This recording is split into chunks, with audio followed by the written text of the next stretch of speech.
sa puso ng East London, South Africa. December 16, 2016, isang mandirigmang Pilipino ang humarap sa laban sa teritoryo ng kalaban. Dala ang lakas, tapang, at pangarap na sumikat sa mundo ng Super Flyweight Division. Siya si Jonas Zorro Sultan. Ang humarap sa kanya ay si Makazole Tete, isang knockout artist ng South Africa na lumalaban sa sariling bayan at kapatid ng isang kilalang world champion na si Zolani Tete. Sa mga panahong ito, bitbit ng ating kababayan patungong South Africa. Ang kanyang kartadang 11 wins, 7 dito ay nagmula via KO at 3 losses. Samantalang si Makazole Tete ay nakapagtala na ng record na 15 wins, 11 dito ay nagmula via KO, 1 loss at may 3 draw.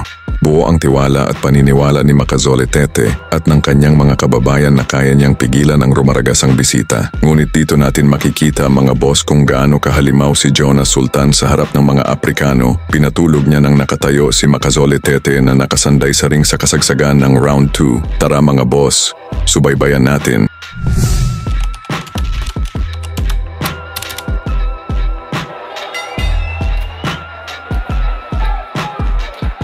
Pagpatak pa lang ng unang round, hindi na nag-aksaya ng oras si Sultan. Agresibo agad, matalas ang jab, mabibigat ang suntok at walang atrasan. Sinubukang kontrolin ni Tete ang laban gamit ang distansya at galaw, pero determinado ang ating kababayan.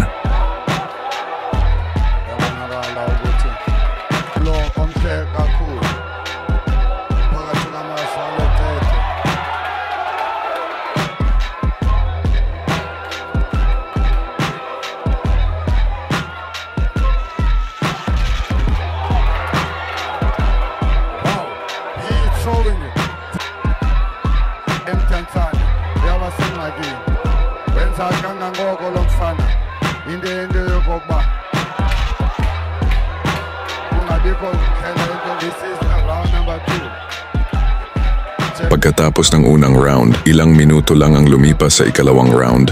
Nahuli nga ng ating kababayan ang kahinaan ng Aprikano. Isang malakas na kanang suntok mula kay Sultan ang tumama sa mukha ni Tete.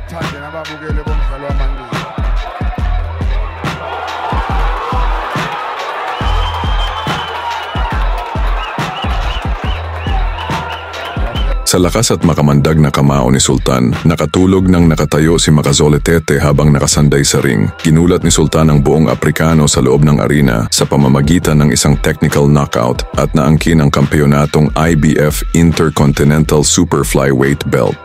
Ang panalong ito ang nagtulak kay Sultan sa mas matataas na laban, isang hakbang palapit sa world title at isang laban na kailanman ay hindi malilimutan ng kalaban.